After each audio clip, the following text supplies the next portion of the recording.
A single father, Jake, sees a woman soldier and her disabled daughter struggling in a heavy rainstorm. Despite his own struggles as a widower and single parent, he offers them shelter in his modest home. As the night unfolds, the woman, Sergeant Lily Thompson, slowly opens up about her past, the war, her struggles as a single mother to her paralyzed daughter, Emma. Jake shares the loss of his wife and raising his son, Noah, alone. Over the following days, the two families bond. Jake introduces Emma to adaptive tools and games he built for his son, inspiring her and giving Lily hope. Just when their lives begin to feel peaceful, an unexpected knock comes. A government official delivers news of a housing opportunity denied to Lily, but the community and Jake rally to change her fate. The rain hadn't let up for hours. Thick gray clouds clung low in the sky, and the streets were glossed with puddles that mirrored the gloom above. People hurried along sidewalks with umbrellas pulled tight over their heads. Cars sent waves of water up onto the curbs, and the air carried the soaked earth scent that only came with cold, relentless downpours. Jake Turner stood under the overhang of the grocery store, a small reusable bag dangling from his hand, and a soccer ball tucked beneath his arm, slightly wet from the drizzle that had managed to sneak in. The ball was for his 8-year-old son, Noah, who'd been talking all week about trying out for the school team. That ball meant more to Jake than just a toy. It was a moment of normalcy he was trying to give his son, a distraction from everything they'd lost. Jake was a single father, and had been for the past 3 years. His wife, Melissa, had passed away after a brutal fight with ovarian cancer. She was just 34. Jake, who had never expected to raise Noah alone, found himself flung into fatherhood's deep end. He was a good man, reliable, gentle, maybe too serious at times, but he had learned to smile again for his son's sake. They had their routines, cereal in the morning, silly jokes at dinner, bedtime stories, and morning hugs. It wasn't perfect, but it was something. He wasn't looking for anything or anyone. He didn't have time to. But that day, everything changed. Just as he turned to make the short walk home, his eye caught a strange sight. A woman in full military fatigues, her uniform darkened by rain, was struggling to push a wheelchair across the flooded crosswalk. Her boots splashed through the water with each step, her hair plastered to her forehead beneath a sodden cap. In the wheelchair sat a young girl, bundled in a poncho far too big for her. Her legs were drawn up, her posture stiff. She couldn't have been more than 9 or 10. The woman pushed with one hand and held the edge of the wheelchair cover over the girl's head with the other, shielding her from the rain as best she could. Jake paused, heart tightening. The mother's eyes were locked on the pavement, focused and wary, but also exhausted. She didn't seem to notice him, or anyone. Her only concern was the child. He didn't know her story yet, but he recognized that look he'd worn it himself. Without thinking, Jake stepped out into the rain and jogged over. "Hey," he called, just loud enough to be heard over the storm. "Do you need help?" The woman turned sharply. Her posture went rigid, protective. Her eyes flicked over him, assessing. In that single glance, she read him. Soaked jeans, a concerned face, a grocery bag with diapers and soup cans, no visible threat. She didn't answer, but didn't back away either. Jake slowed. "I'm not trying to scare you, just a broken bar. It's cold, and you both look like you could use somewhere dry." The little girl looked up at her mother, eyes wide and frightened. The woman hesitated a moment longer, then gave a single nod.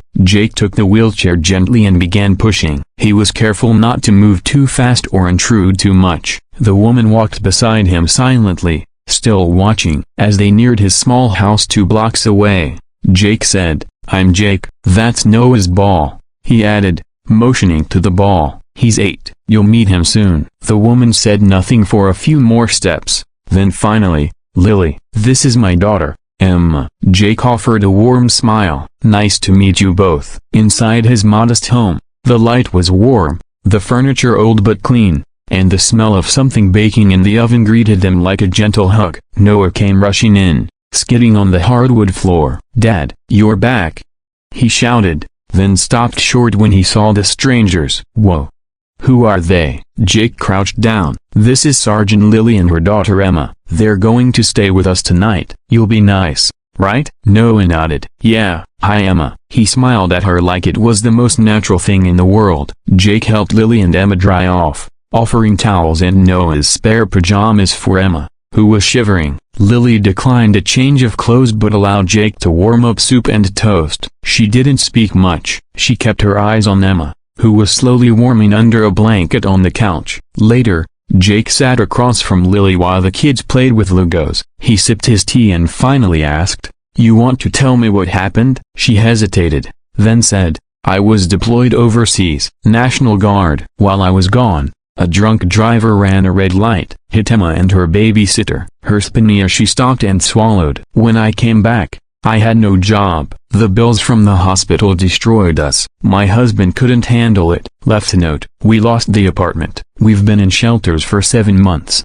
Jake exhaled. "I'm so sorry." "I'm not looking for pity," Lily said sharply, then softened. "But thank you." He nodded. "No pity, just respect." The next few days, Lily and Emma stayed. One night turned into 2, and 2 turned into 4. Emma and Noah became fast friends, and Jake built a simple ramp outside the house for her wheelchair. Lily, slowly, allowed herself to feel safe. She helped around the house, cooked when Jake had late work meetings, and began to laugh again. One evening, Jake found Lily outside, sitting on the porch while the kids played catch. "You okay?"